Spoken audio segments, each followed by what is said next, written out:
Bienvenidos. En esta oportunidad vamos a hablar sobre los pares craneales. Es un tema complejo y extenso, por lo cual nos vamos a centrar en enumerarlos, conocer el origen aparente de cada uno de ellos, el foramen por el que emergen del cráneo y su función. Existen 12 pares craneales, que conducen fibras aferentes y eferentes entre el encéfalo y estructuras periféricas. Tienen denominación propia y además de esta, se los nombra con números romanos de acuerdo a la secuenciación rostro-caudal que presentan. Tenemos el primer par, que es el olfatorio, el segundo es el ocular u oftálmico, el tercero el motor ocular común, el cuarto es el patético o troclear, el quinto es el trigémino, el sexto el motor ocular externo o abducens, el séptimo es el facial, el octavo es el vestíbulo coclear, el noveno el glosofaringio, el décimo ya lo conocen, el neumogástrico o vago, el onceavo es el espinal y el doceavo el hipogloso o hipogloso mayor. Como pueden observar en la imagen, se distribuyen a nivel de cabeza, cuello, cavidad torácica y abdominal. Los pares craneales tienen su origen real en el sitio donde se ubican los cuerpos neuronales que dan origen a las fibras que constituyen el nervio. Estos cuerpos neuronales están ubicados en núcleos dispuestos a lo largo del tronco del encéfalo, los cuales exceden a la cursada.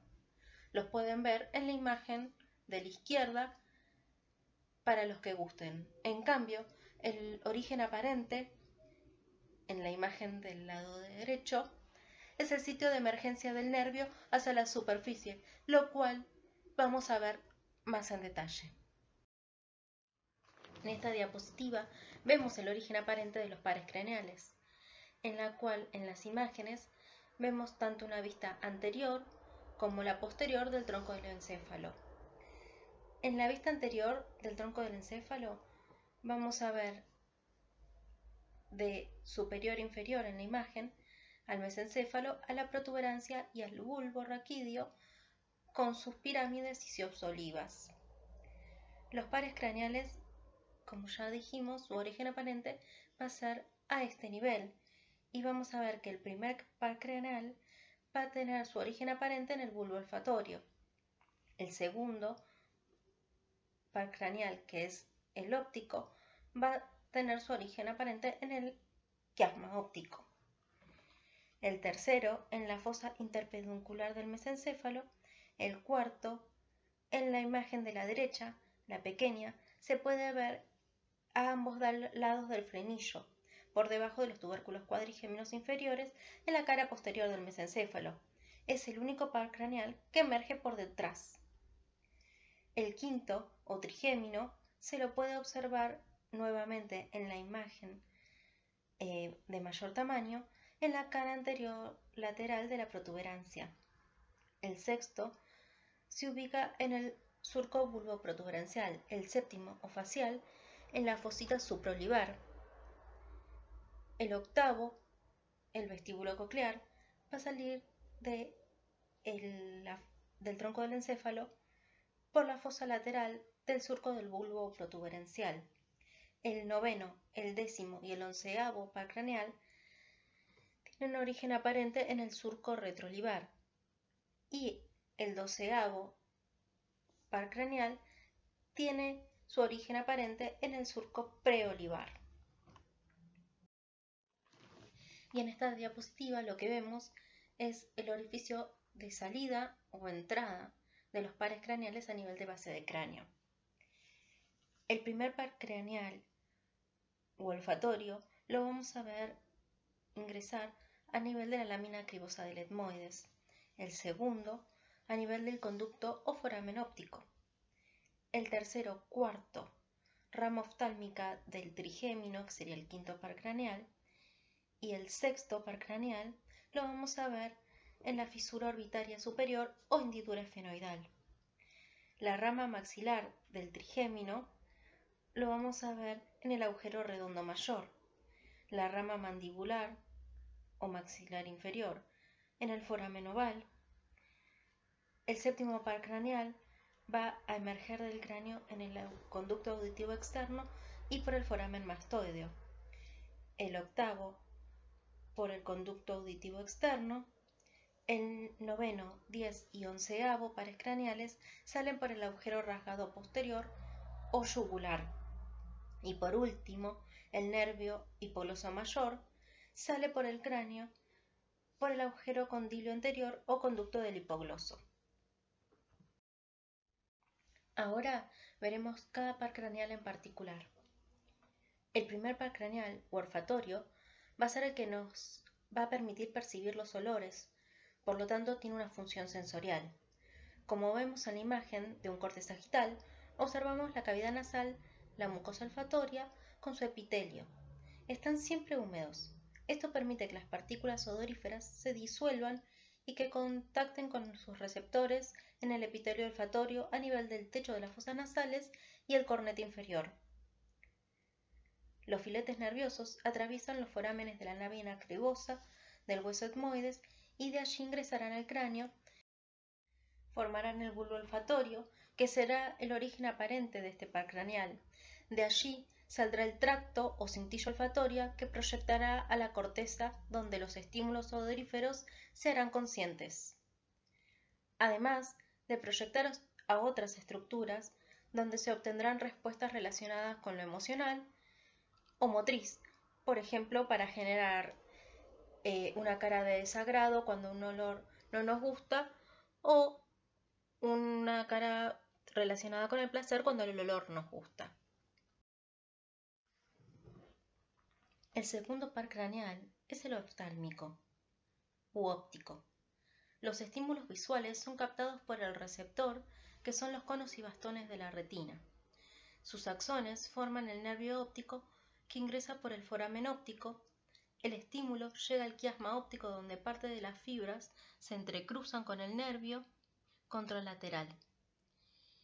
Y de él van a emerger las cintillas o tractos ópticos hacia los cuerpos geniculados laterales.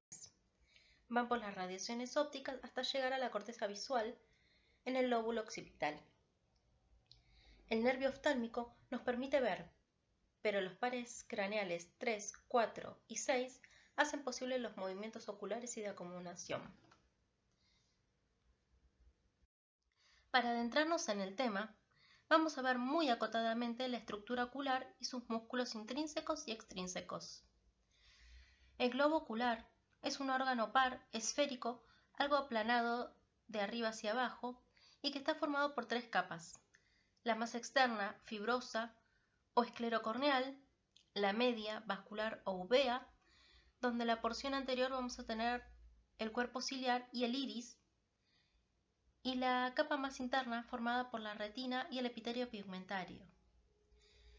El ojo se divide en 2 segmentos, uno anterior que contiene la córnea y el lente, y uno posterior por detrás del lente y la zónula ciliar.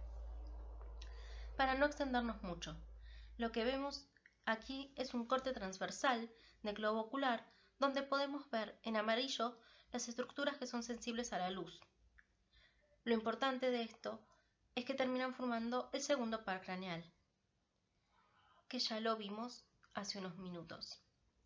En rojo, las estructuras que van a estar relacionadas con dejar pasar la luz. Fíjense que son estructuras transparentes, que de superficial a profundo tenemos la córnea, el humor acuoso, la lente.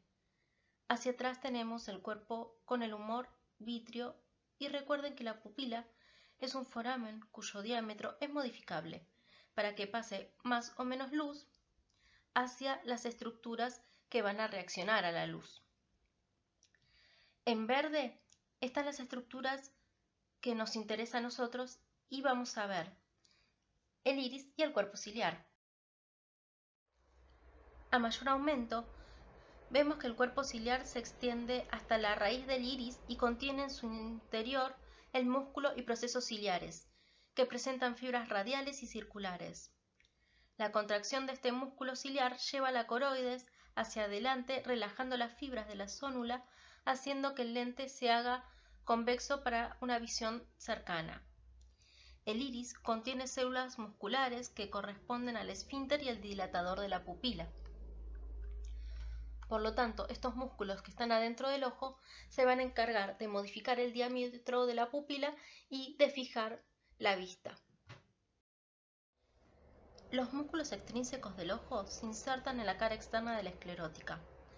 Son 4 rectos: superior, inferior, interno y externo, que llevan el globo ocular hacia arriba, abajo y hacia los laterales.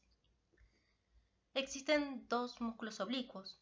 El inferior lleva el ojo hacia arriba y hacia medial, y el oblicuo superior lleva el globo ocular hacia abajo y hacia afuera. Además, vamos a tener el elevador del párpado superior.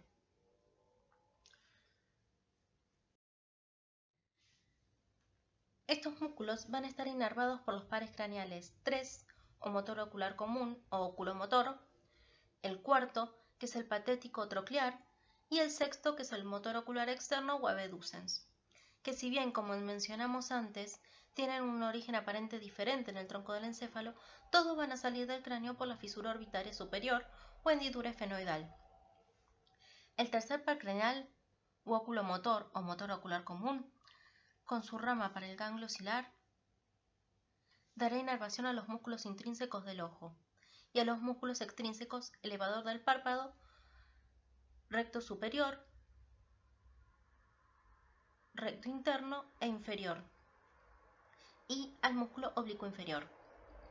Por lo tanto, el tercer par craneal o motor ocular común será motor y permitirá elevar el párpado, girar el globo ocular hacia arriba, abajo, medialmente, y además participará en los reflejos de miosis y de acomodación. El cuarto par craneal será el motor del oblicuo superior. Recuerden que es el único par craneal que tiene su origen en la cara posterior del tronco del encéfalo. Y el sexto, o como indica su nombre, abducens, inerva el músculo recto lateral, permitiendo girar el globo ocular hacia afuera. Acá les dejo un resumen para que les quede visualmente más claro la inervación de los músculos extrínsecos del ojo. El quinto par craneal, o trigémino, es un nervio mixto que dará inervación sensitiva a gran parte de la cabeza, cara e inervación motora de los músculos de la masticación. Tiene su origen aparente en la cara anterolateral de la protuberancia, donde se ve emerger su rama motora y sensitiva. A nivel de la región petrosa del hueso temporal, vamos a encontrar el ganglio de Gasser, o semilunar, o ganglio del trigémino, según la bibliografía en la que lean. Recuerden que este ganglio está cubierto por dura madre, tiene su propia vaina. De él vemos emerger sus 3 ramas terminales: el nervio oftálmico, que saldrá del cráneo por la hendidura esfenoidal, y el sensitivo, y tiene 3 ramas terminales. Luego vamos a ver el nervio maxilar, que sale del cráneo por el agujero oval, que también es sensitivo, y por último el nervio mandibular, que es el nervio mixto del trigémino, que también tiene su parte sensitiva. En esta imagen vemos las 3 ráminas del trigémino con su territorio sensitivo: la oftálmica, el nervio maxilar y el nervio mandibular. El nervio mandibular, además de ser sensitivo de la cara, tiene un componente motor para los músculos de la masticación, que son el músculo temporal, el macetero, el pterigoideo interno y el pterigoideo externo. Además, recordemos que da inervación parasimpática a la glándula parótida. Aquí finaliza la primera parte del video de pares craneales.